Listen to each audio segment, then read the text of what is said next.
Ang mabuting balita ng Panginoon, ayon kay San Marcos,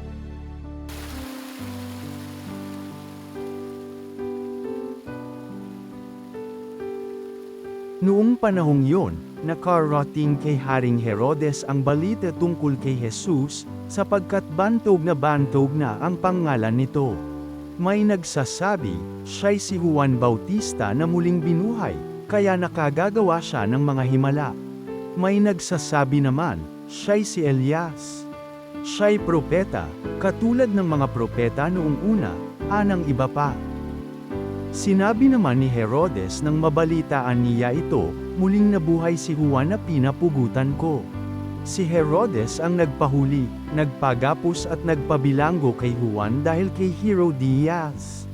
Ang babaeng ito'y asawa ni Felipe na kapatid ni Herodes ngunit kinakasama niya. Laging sinasabi sa kanya ni Juan, hindi matuwid na kunin ninyo ang asawa ng inyong kapatid.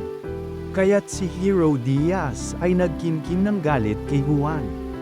Hinangad niyang ipapatay ito, ngunit hindi niya magawa, sapagkat natatakot si Herodes kay Juan. Alam niyang ito'y taong matuwid at banal, kaya't ipinagsasanggalang niya. Gustong-gusto niyang makinig kay Juan, bagamat labis siyang nababagabag sa mga sinasabi nito. Sa wakas ay nagkaroon ng pagkakataon si Herodias nang anyayahan ni Herodes sa kanyang kaarawan ang kanyang mga kagawad, mga pinuno ng hukbo, at ang mga pangunahing mamamayan ng Galilea. Pumasok ang anak na babae ni Herodes at nagsayaw. Labis na nasiyahan si Herodes at ang mga panauhin, kaya't sinabi ng hari sa dalaga, hingin mo sa akin ang anumang ibig mo at ibibigay ko sa iyo.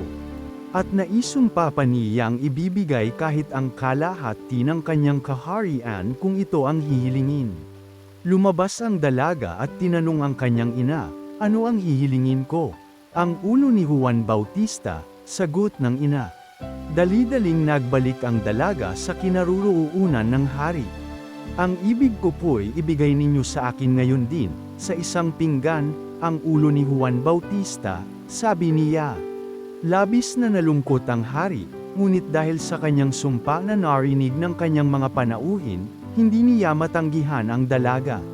Kaagad niyang iniutos sa isang bantay na dalhin sa kanya ang ulo ni Juan.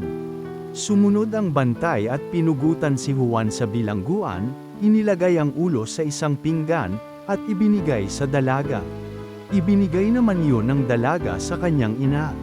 Nang mabalitaan ito ng mga alagad ni Juan, kinuha nila ang kanyang bangkay at inilibing. Ang mabuting balita ng Panginoon.